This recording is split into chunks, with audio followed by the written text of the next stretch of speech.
Welcome to the Ciphers lesson. Click Next to get started. After completing this lesson, you'll be able to achieve these objectives. Define what a cipher is. Describe the different types of ciphers. Describe how ciphers work at a high level.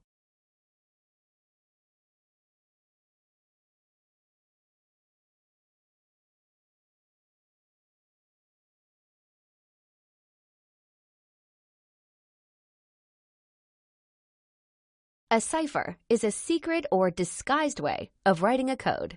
In the digital world of computers, cryptographic algorithms are used as ciphers, along with digital keys, to convert plain text to ciphertext, and back again. This process is known as encryption and decryption. Algorithms are usually public information, and keys are usually secrets. But not always. Secrets must be safeguarded. Click on the underlined word for more information.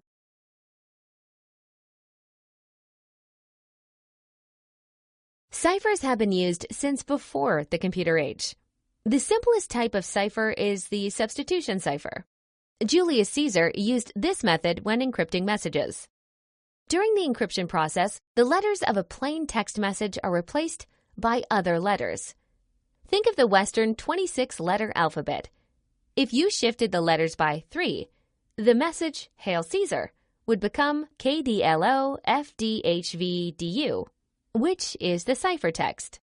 In order for the recipient of the message to decrypt the ciphertext, they would need to know the number of letter shifts and shift in the opposite direction. Thus, when shifting 3 letters to the left, K becomes an H, a D becomes an A, and so on. The number of letter shifts is the shared secret or key, and the method is the cipher algorithm.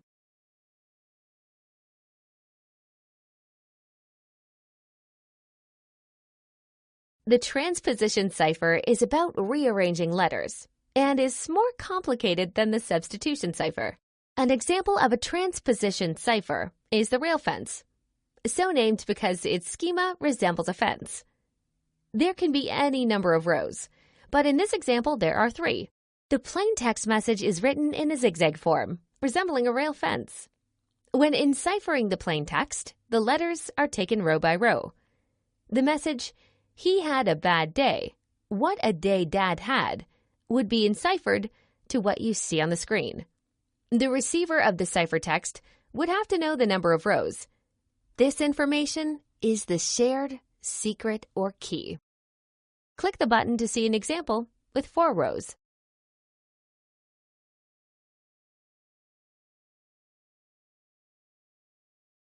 The next cipher type, named the one-time pad, introduces randomness to the substitution method. Whereas the substitution cipher uses one shift letter value for the entire message, the keypad cipher uses a different value for each letter in the message. Imagine the sender has a 26-sided die, and they roll this die for each letter of the message. If the message began as, "Hi, Bob," and the first 5 rolls were 10, 4, 3, 11, and 18, then the message would be converted to RMEZT. This cipher type has a powerful feature.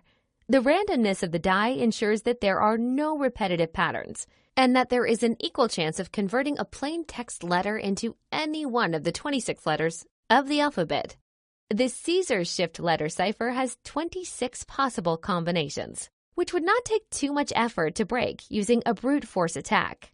However, if each letter had 26 possibilities, then a 5-letter message would be 26 multiplied by itself 5 times. This amounts to almost 12 million possible combinations. Without the help of a computer, this ciphertext is virtually impossible to break. Click on the underlined words for more information.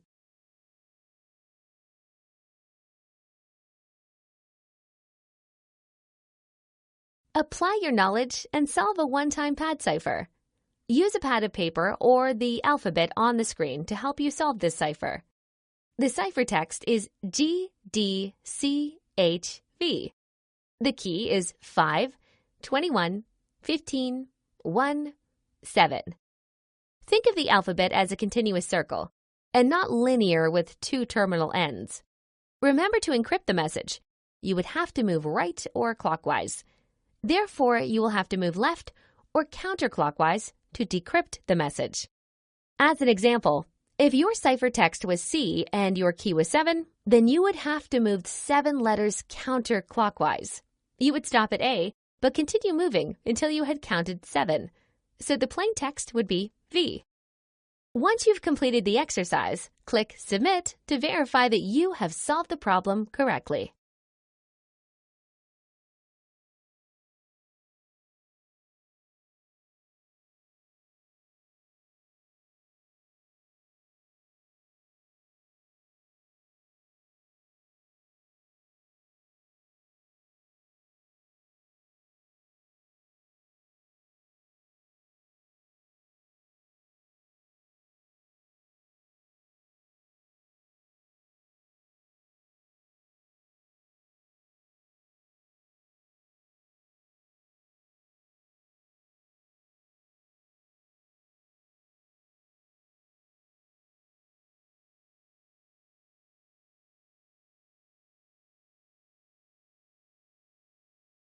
The power of computers allows for more sophisticated encipherment, but the concepts remain the same. 2 cipher types that are commonly employed are stream and block ciphers. Stream ciphers encrypt a stream of plain text data, 1 bit or byte at a time. Examples of stream ciphers are FISH and RC4. Stream ciphers are faster than block ciphers. Block ciphers break the plain text into blocks for encryption. The size of the block is determined by the size of the key. If the key is 256 bits, then the blocks to be encrypted will also be 256 bits. If the size of the message is 1 megabyte, then the message would be divided into multiple blocks, each one 256 bits in size. Common block ciphers that exist today are Data Encryption Standard, DES, Triple DES, Advanced Encryption Standard, AES, and Blowfish.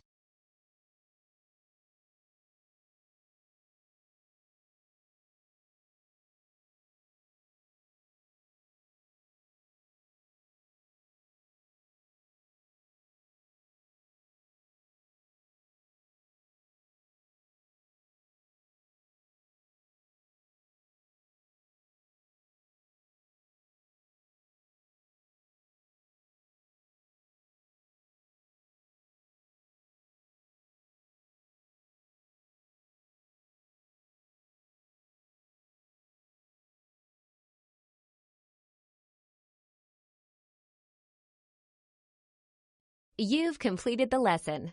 You can now achieve these objectives. Define what a cipher is. Describe the different types of ciphers. Describe how ciphers work at a high level.